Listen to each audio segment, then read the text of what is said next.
So what's up guys, mga kasila pala ulit. For today's video, manonood tayo ng PVA gamit yung TV Plus natin na stock na for 2-3 years. Check natin kung kaya pa niya sumagap ng signal or hindi na, or kung sira na siya. Kaya huwag nyo muna itapon yung mga TV Plus ninyo para mapakinabangan nyo pa. Alright, let's go. Menu, source, tapos AV lang sa mga TV ninyo. Guys, na magandang pwesto at hawakan ng inyong mga tickets. Sabay-sabay. Pag pinarsin nyo yung signal, makikita ninyo kung gaano kalakas yung signal sa bahay nyo. Kung malakas ba, 44% lang.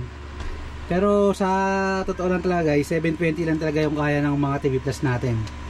At natanggal lang yan yung mga dumi sa yung mga ulan-ulan, mga malabo, pero malinaw na rin man talaga siya. So yun guys, try natin i-scan siya kung marami siyang makuha channel. Bali ngayon pala nasa Mandaling area tayo. Bali magandang area naman ito para sumagap ng signal. Press nyo yung menu. Scan lang pala, scan. Kaso wala na yung scan na ito. Settings.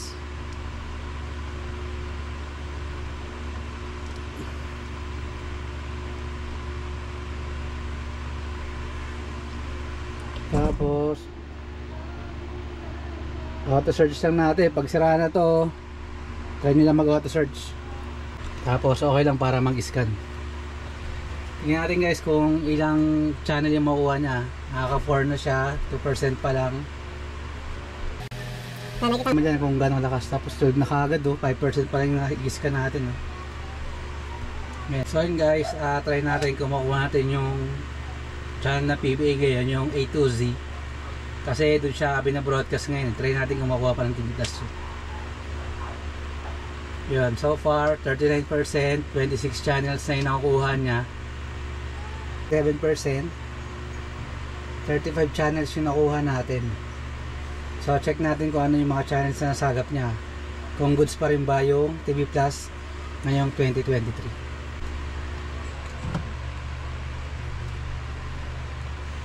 Pag gusto nyo check yung channel guys, press nyo lang yung okay.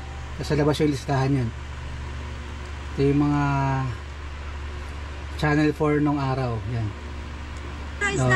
STL agents. Tapos GMA channels, nakuha rin naman niya. Bakit siya dyan? Baka naman gutong hanap. GTV, Channel 7 pa rin yan. Yan. Kung mahilig kayo sa NCAA, dyan din siya pinapalabas sa GTV.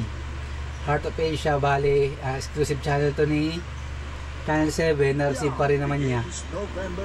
Yan, kuha pa rin niya. Kahit TV Plus yung gamitin ninyo, makuha niyo pa rin yung mga GMA channels. Tignan natin yung Halipop. Yan, nakuha rin niya. iHeart Movies, bali exclusive din ni GMA yan. Yan, nakuha rin naman siya. Pinoy Hits, kay GMA din yan. Yan. Tapos All TV, alam ko yung kay Manny Villar to channel ni Manny Villar yun. Mga pelikula yung mga palabas din yan. Dennis Padillo. Tapos TV5, kung mahilig kayong manood ng mga NBA, yan, dyan siya pinapalabas. UAAP, yan, dyan. Tsaka dito sa One Sports, meron din dyan telecast ng NBA. Kung mahilig kayong manood ng NBA and mga volleyball yan, meron din dyan. Bali yung ano pala, yung ano kasi, yung PBA, kung mahilig kayo ng PBA, nalipat na po siya sa A to Z. Doon na po siya in-air. Yan, dyan sa A to Z na yan. Bali MWF yung palabas niya ng PBA. So yun guys, nakuha naman niya yung mga mahalagang channel na meron tayo. Net 25, meron pa rin.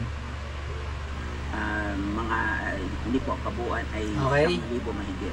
So ang ganda na lang yung video natin tungkol sa ABS-CBN TV Plus. Goods pa naman siya ngayong 2023. Hindi pa rin naman siya outdated. Maganda pa rin yung kuha niya.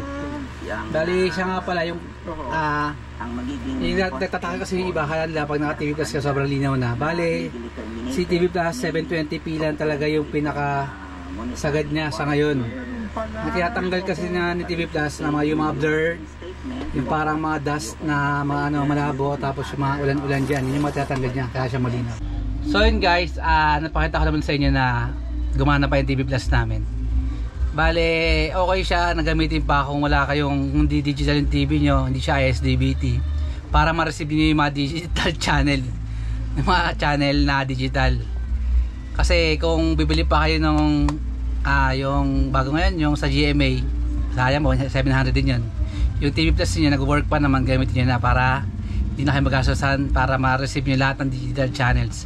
So yun guys, hanggang dito lang yung video ko tungkol sa TV Plus. Sana nagustuhan nyo yung video natin tungkol doon. Huwag nyo pa rin makalimutan na mag-support sa channel ko, i-like yung video kung gusto niyo, subscribe sa uli, tapos don't forget to like, share and subscribe.